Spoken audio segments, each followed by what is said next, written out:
বিসমিল্লাহির রহমানির রহিম। আজকে আমরা কথা বলবো হচ্ছে একটা মানে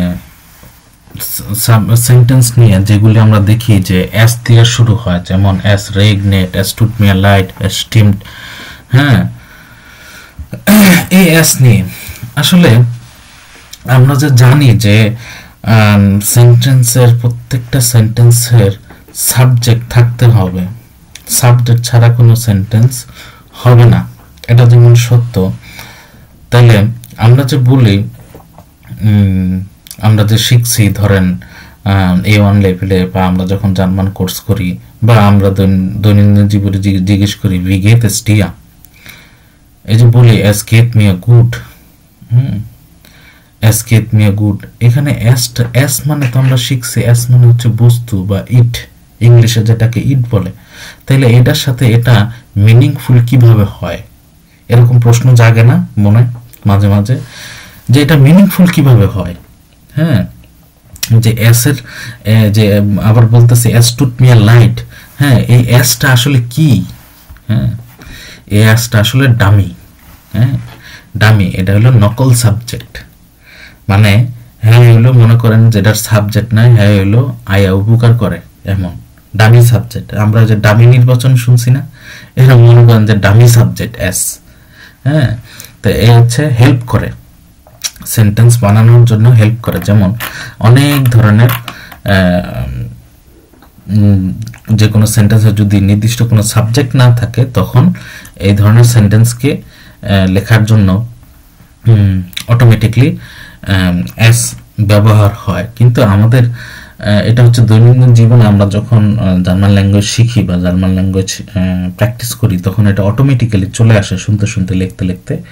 কিন্তু এটার আসল কারণটা, যে যদি কেউ জিজ্ঞেস করে বা করতে চায়, তাহলে আসল কারণটা হচ্ছে এটা হচ্ছে একটা ডামি সাবজেক্ট। ডামি মানে হচ্ছে নকল সাবজেক্ট, যে সেন্টেন্সের সাবজেক্ট নাই, সেটা হচ্ছে তখন আমরা এস আনি ডামি সাবজেক্ট হিসেবে। কিন্তু এটা হচ্ছে প্র্যাকটিসের বিষয়, প্র্যাকটিস করতে করতে অটোমেটিক্যালি চলে আসে, এটা কঠিন কিছু না। যেমন অ্যাজ রেগনেট, বৃষ্টি হচ্ছে। হ্যাঁ, তো বৃষ্টি হচ্ছে, তো এখন এখানে সাবজেক্টটা কি?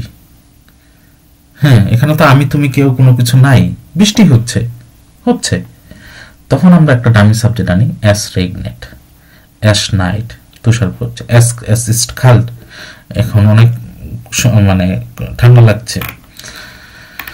বেটারের ক্ষেত্রে এগুলি সাধারণত ইউজ হয়। আর একটা হচ্ছে unpersönliche যাচ্ছে, যেমন es gibt ein Problem, একটা সমস্যা আছে, es ist spät, দেরি হয়ে গেছে, es geht mir gut, আমার ভালো লাগছে।